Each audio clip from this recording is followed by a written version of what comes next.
Next week is the MLB Draft, and it will be Buster Posey's first draft leading the San Francisco Giants. I'm here to give you a preview on what they might do.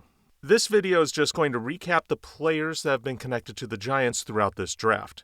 If you would like to hear predictions and my preferences, check out my other video in my profile. Also, I'm going to put a lot of information on screen for these guys, so I recommend using the clear screen mode for your app, and also consider pausing the video on the different players to see all the details. So let me tell you, this draft is wide open. No one knows who the Giants may pick because no one knows what Buster Posey's draft is going to be like.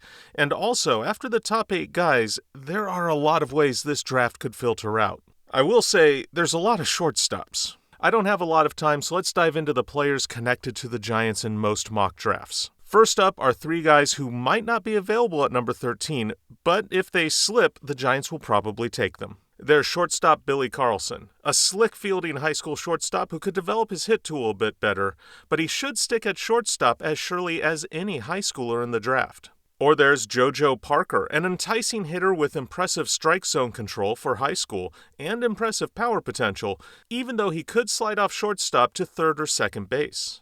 Finally, college starting pitcher Kyson Witherspoon from Oklahoma, a starter with a mid-90s fastball who can maintain that velocity deep into games and a plus slider, and who looks like a real frontline starter in the majors. So if one of those guys is available at number 13, the Giants very well should take them. But if things go as expected and all those players are drafted at number 13, here is the big list of names that the Giants have been connected to. No one has been more connected to the Giants than Wake Forest shortstop Merrick Houston, the best defensive college shortstop, but lacking power behind solid contact skills at the plate, and from the alma mater of Giants scouting director Michael Holmes, who has always favored North Carolina guys.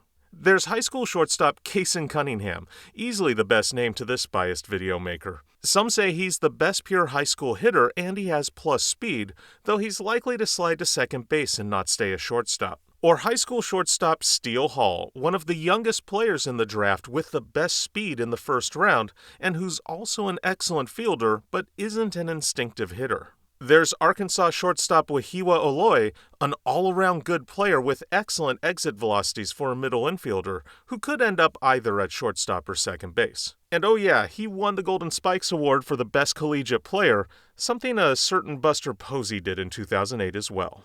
Okay, enough shortstops. Catcher Ike Irish is a polished hitter with above-average power, although he may not stay behind the plate and could play first or a corner outfield position. Tyler Bremner of UC Santa Barbara, who has a double-plus changeup but also has a mid-90s fastball to work off of, although he does need to develop his other pitches to reach his potential. Okay, here's 2 guys who used to be top 10 draft prospects, but they've slipped as part of the process has gone on. Outfielder Jace Laviolette has some serious thump, but also serious hit tool questions that has seen him drop from being the possible top overall pick to a 20-something pick in some people's eyes. High school pitcher Cruz Schoolcraft is basically 6'8" Bryce Eldridge if he kept up pitching, with a fastball that could have mid-90s velocity potential and an excellent changeup.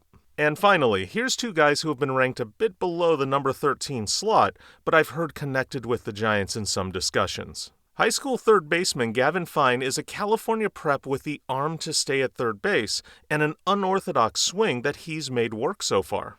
And North Carolina catcher Luke Stevenson is a glove-first catcher with some hit questions, but fits the defense profile and is a stereotypical Michael Holmes pick. Wow, that's a lot of potential picks. If you want to see who they take in the first round, the draft is on Sunday, and if you want to see my preferences and my prediction, check out the other video in my profile. I'll talk to you soon.